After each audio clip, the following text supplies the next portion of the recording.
Welcome to wild wolf. నేను మీ anchor Zakir Hussain. మాజీ MLA YCP brand ambassador రోజా గారు ఇప్పుడు బీజేపీలోకి చేరబోతున్నట్టు కొన్ని వార్తలైతే వస్తున్నాయి. సో దీని గురించి డిస్కస్ చేద్దాం. ప్రస్తుతం మనతోటి పొలిటికల్ అనలిస్ట్ అంకమరావు గారు ఉన్నారు. వెల్కమ్ చెప్పేద్దాం. Hi sir. సార్ ఏంటి రోజా గారు fire brand, YCP fire brand ఇప్పుడు బీజేపీలోకి వెళ్ళబోతున్నట్టుగా వార్తలైతే వస్తున్నాయి. అసలు దీన్ని ఎలా చూడొచ్చు అంటారు? ఇప్పుడు బీజేపీకి వెళ్తే ఏమన్నా భూకంపం ఏమైనా వచ్చిద్దా? ఏమి రాదు కదా. ఏ పార్టీలు ఇవాళ ఉన్న రాజకీయ పార్టీలు ఎవరిని చేర్చుకోవాలి, ఎవరిని చేర్చుకోకూడదు అనే దాని మీద ఓ సిద్ధాంతం గురించి ఈ రోజైతే లేదు కదా. ఆ పార్టీకి సిద్ధాంతం ఉంది. ఆ పార్టీలో ఉన్న సిద్ధాంతాలు నచ్చి మేము ఆ పార్టీలోకి వెళ్తామని వీళ్ళు చెప్పుకోరు. కానీ వాళ్ళ గతంలో శాసనసభ్యులు కావచ్చు, మంత్రులు కావచ్చు, వాళ్ళ పనితీరు బాగుంది, మా పార్టీలోకి వస్తానంటే మేము ఆహ్వానిస్తున్నాం అని చెప్పి వీళ్ళు చెప్పరు.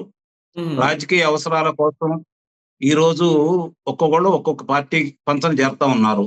ఒకటి మాత్రం చాలా స్పష్టంగా అర్థమైపోయింది ఏంటంటే, ఈ రోజు వైఎస్ఆర్సీపీ పార్టీ నాయకులకి ఆ పార్టీ ఇప్పుడు నడి సముద్రంలో ఉన్న నావ అనేది వాళ్ళకి అర్థమైంది.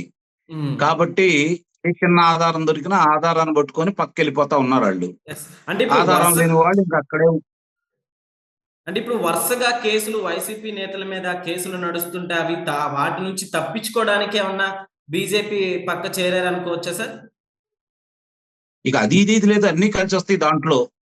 లేకపోతే ఇవి ఏమన్నా స్వాతంత్ర సమర యోధురాలా, లేకపోతే ప్రజల కోసం ఏమన్నా విస్తృతంగా ఉద్యమాలు చేసినటువంటి వ్యక్తి కాదు కదా. ఆ మీద చాలా అభియోగాలు ఉన్నాయి. మరి అభియోగాలు ఉన్న తర్వాత కూడా పార్టీలో చేరుతుంది అంటే వాళ్ళ విఘ్నతకి మనం వదిలేయాలి అంతే తప్ప మనం దాని గురించి ఎంతనే నేను చెప్పినట్లు ఈ పార్టీలో చేరితే మంచివాళ్ళు, ఆ పార్టీలో చేరితే చెడ్డవాళ్ళు అని చెప్పి మనం భావించడానికి వీల్లేదు. వాళ్ళు పరిస్థితులు ఎలా ఉన్నాయంటే వాళ్ళ వ్యక్తిత్వాలతో పని లేదు, వాళ్ళ పనితీరుతో పని లేదు.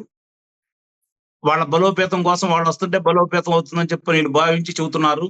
నిజంగా అంత బలవంతులు, అంత సమర్థులు, అంతగా వాళ్ళ మీద ప్రజల్లో వాళ్ళ మీద ప్రేమాభిమానాలు అంటే వాళ్ళు ఎన్నికల్లో ఓడిపోరు కదా. మరి అలాంటి వాళ్ళని పార్టీలు చేర్చుకుంటే ఇప్పుడు ఏ పార్టీలో పలానాళ్ళు చేరలేదు, వాళ్ళ మీద అభియోగం లేని వాళ్ళు పలానా పార్టీలో చేరలేదని చెప్పండి. ఆంధ్ర రాష్ట్రంలో ఉన్న పార్టీల్లో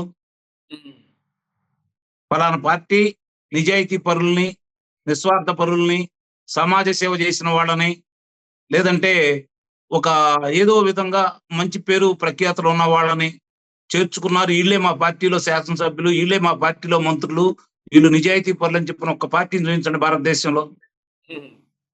లేదు కదా. ఇప్పుడు వాళ్ళు కేంద్రంలో అధికారంలో ఉన్నారు, ఇక్కడ కూటమిలో అధికారంలో ఉన్నారు భారతీయ జనతా పార్టీ. ఇది మూడోసారి కేంద్రంలో అధికారంలో రావటం, రెండోసారి కూటమిలో అధికారంలో రావటం ఆంధ్ర రాష్ట్రంలో. కాబట్టి నిజంగానే చాలా మంది మీద అభియోగాలు ఉన్న వాళ్ళు ఆ పార్టీలో చేరుతున్న దాని మీద ఇందాక మీరు చెప్పినట్లు వాళ్ళ మీద ఉన్నటువంటి అభియోగాల నుంచి తప్పించుకోవడానికి కోసమే అని చెప్పనే మాట మీరు నేను చెప్పట్లేదు, ప్రజలు కూడా చర్చించుకుంటా ఉన్నారు. అది అవాస్తవం కూడా కాదు. దానికి రోజా గారు అతీతులైతే కాదనేది నా అభిప్రాయం. ఓకే. అయితే గతంలో టీడీపీ నేతల మీద చేసిన వ్యాఖ్యలు కావచ్చు. సో ఈ వ్యాఖ్యలు ఆమె చేసిన ఆరోపణలు ఏ విధంగా ఉన్నాయో, ఆమె మాట్లాడిన అసెంబ్లీలో అసభ్యకరంగా మాట్లాడే మాటలు కావచ్చు, ఇవన్నీ చూసిన తర్వాత కూడా పార్టీలోకి తీసుకుంటారు అనే డౌట్లు కూడా వస్తున్నాయి కొంతమందికి. అసలు దీన్ని ఎలా చూడొచ్చు అంటారు? ఇప్పుడు కూటమి అధికారంలోకి వచ్చి ఎన్ని రోజులు అవుతుంది? ఆల్మోస్ట్ 10 మంత్స్ అవ్వచ్చు కదా. అంటే 300 రోజులు పై మాట అయింది కదా ఈ రోజుకి. మరి ఇంతవరకు మరి ఆమె మీద ఎలాంటి చర్యలు తీసుకోలేదు అంటే ఆమె నిర్దోష? ఆమె ఏమి తప్పులు చేయలేదా? చెప్పండి. ఆమె ఏమి తప్పులు చేయలేదా? ఆమె ఏమి మాట్లాడలేదా? మరి మిగిలిన వాళ్ళని చాలా మందిని అదుపులో తీసుకున్నారు కదా, మరి ఈమెను ఎందుకు తీసుకోలేదు? ఏం జరుగుతుంది ఇక్కడ? అంటే ఆమె మంచిదనన్నా చెప్పాలి, లేదంటే తెలుగుదేశం పార్టీ వాళ్ళు ఆమెని ఇప్పుడున్న కూటమి వాళ్ళని ఆమె అదుపులో తీసుకునేంత ధైర్యం లేదని చెప్పుకోవాలి. ఈ రెండే కదా. ఇందులో ఏం మాట్లాడుకుందాం మనం ఇప్పుడు? జరుగుతున్న పరిణామాలు ప్రజలు నిశ్చితంగా గమనిస్తున్నారు. మంచి చెడు ప్రజలకు తెలుసు. వాళ్ళు ఒక నిర్ణయానికి వస్తున్నారు. ఎవరు అధికారంలో ఉండాలి, ఎవరు అధికారంలో దిగిపోవాలని వాళ్ళు చాలా క్రియాశీలకంగా వాళ్ళందరినీ గమనించి వాళ్ళు ఓట్ల రూపేణా తీర్పిస్తున్నారు. అది రాజకీయ పార్టీలు అర్థం చేసుకోవటంలో వెనకబడిపోతున్నాయి, అహంకార దూరంతో ఉంటున్నాయి. అధికారం వచ్చిన తర్వాత ఇక మాకు తిరుగులేదనే భావనలో ఉంటున్నాయి. అధికారం ఎవరికి శాశ్వతం కాదు. తప్పులు చేసిన వాళ్ళు ఎవరికి మళ్ళీ పీఠం ఎక్కిరు. ప్రజలకి ఒక అవకాశం ఇస్తారు ప్రజలు. యెస్. సద్వినియోగం చేసుకున్న వాళ్ళు కొనసాగుతారు. హ్మ్. లేదంటే పదవీచ్యుతులవుతారు. యెస్. ఒకవేళ నిజంగా ఎళ్ళిపోతే ఇప్పుడు వైసీపీకి నిజంగా ఇదొక బ్యాడ్ న్యూస్ అనే చెప్పుకోవచ్చు కదా సార్? అంటే వైసీపీకి ఇన్ని రోజులు వైఎస్ఆర్ ఆంధ్ర రాష్ట్రంలో మిగిలిన పార్టీలకి, వైసీపీ పార్టీకి వ్యత్యాసం ఉంది. హ్మ్. జగన్మోహన్ రెడ్డి ఆ పార్టీ గెలిచినా జగన్మోహన్ రెడ్డి సొంతం. ఆ పార్టీ ఓడిపోయినా జగన్మోహన్ రెడ్డి ఘనత. కాబట్టి అందుట్లో రోజా గారున్నారా? లేపోతే చెవిరెడ్డి భాస్కర్ రెడ్డి గారున్నారా? లేపోతే మిగిలిన వాళ్ళు పెద్దిరెడ్డి రామచంద్రారెడ్డి గారున్నారా? ఈళ్ళందరూ ఎవరున్నారనేది గూడా ఆ పార్టీ వాళ్ళు ప్రజలు చూసుకోరు. హ్మ్. అది మాత్రం వాస్తవం. ఓకే. అతనొక్కడే. అతనే పార్టీని ఓడించింది అతనే, పార్టీని గెలిపించి అతనే. ప్రజలు ఆయన మీద యుద్ధం చేశారు. ప్రజలు ఆయనకే అనుకూలంగా 2019లో తీర్పిచ్చారు. ఇప్పుడు ప్రజలు గెలిచారని నేనైతే భావిస్తున్నా కూటమి పెద్దల కంటే గూడా. హ్మ్. మరి వాళ్ళ అభిప్రాయానికి, వాళ్ళ ఆలోచన విధానానికి అనుగుణంగా ఇప్పుడు మరి ఆమె ఏ నిర్ణయం తీసుకుంటది? దాన్ని ఏ విధంగా ఆమోదిస్తారంటే ఈళ్ళు మాత్రం నాకు తెలిసినంత వరకు ఆంధ్ర రాష్ట్ర ప్రజానీకం ఎవరు ఏ పార్టీలో చేరినా నిశితంగా గమనిస్తా ఉన్నారు. చేర్చుకున్న పార్టీ వాళ్ళ యొక్క మాటలు, చేరిన వారి యొక్క మాటలు గూడా నిశితంగా గమనిస్తా ఉన్నారు. ఎవరికి ఎప్పుడు కర్రు కాల్చి వాత బెట్టాలో ఆంధ్ర ప్రజానీకానికి బాగా తెలుసు. అది తెలియంది రాజకీయ నాయకులకి. హుహు. ఓకే. అయితే ఇప్పుడు రోజా గారు బీజేపీలోకెళ్తే ఏపీలో బీజేపీకి ముందు పుంజుకోనుందన్నట్టు గూడా వార్తలొస్తున్నాయి సార్. అట్లా బీజేపీకి ఏమన్నా బలం చేకూరిద్దంటారా? రోజా గారితోటి? అంటే 175కి 175కి 200 సీట్లు వస్తాయా ఏంటి? హ్మ్. హలో. కొన్ని పార్టీ మా పార్టీ కూడా సభ్యులున్నారు. మా పార్టీకి కూడా శాసనసభ్యులొచ్చారు. మాజీ హ్మ్. శాసనసభ్యులు. మా పార్టీలో గూడా మాజీ లోక్‌సభ సభ్యులొచ్చారు. రేపొద్దున దక్షిణాదిన తెలంగాణ కొంచెం బలంగా ఉంది. ఓకే. ఇప్పుడిప్పుడే బలపడతా ఉంది. కర్ణాటకలో వాళ్ళ బలం నిరూపించుకున్నారు. అధికారంలోకొచ్చారు. అధికారంలోంచి దిగారు. హ్మ్. రేపు మళ్ళీ అధికారంలోకొస్తామన్న ధీమాతోటి ఉండారు.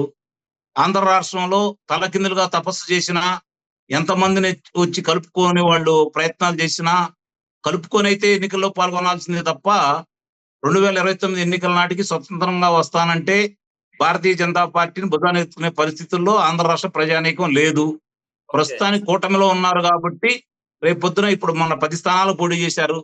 రేపు కూటమి పెద్దలు అందరూ కలిసి వాళ్ళకి 15 ఇయ్యొచ్చు, 20 ఇయ్యొచ్చు. మరి హ్మ్. వచ్చిన నాయకులందరికీ వాళ్ళు శాసనసభ్యులు గావచ్చు, లోక్‌సభ సభ్యులు గావచ్చు, అవకాశం ఎంతవరకు ఉంటదో చూసుకోవాలి.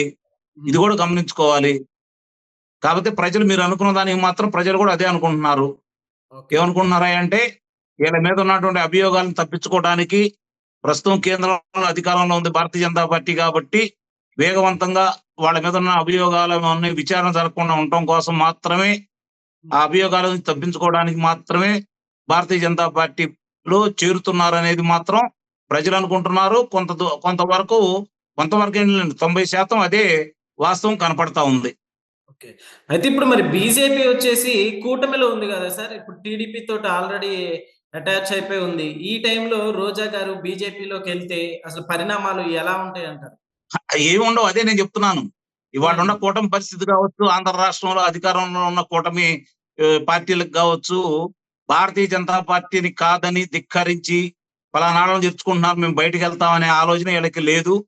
కారణం ఏందంటే, ఆంధ్ర రాష్ట్రంలో 5 సంవత్సరాల్లో జరిగినటువంటి విధ్వంసాన్ని జూసిన తర్వాత, ఈ 5 సంవత్సరాలు దాన్ని పూడ్చడానికి ఎంతో కొంత ప్రయత్నం చేద్దామనే తపనతోటి చంద్రబాబు నాయుడు గారు పనిజేస్తున్నారు గాబట్టి, దాన్ని అలుసుగా తీసుకొని భారతీయ జనతా పార్టీ వాళ్ళు చాలా కోరికలు నెరవేర్చుకుంటున్నారు గాబట్టి, హ్మ్. భారతీయ జనతా పార్టీ యొక్క కోరికలను కాదని గాని, మా కోరికలు ఇవి గాని, పలాని వాళ్ళు మీ పార్టీలో చేర్చుకోవడానికి వీల్లేదని గాని, కూటమిలో మిగిలిన పార్టీలు చెప్తాయనైతే నేనైతే భావించట్లేదు.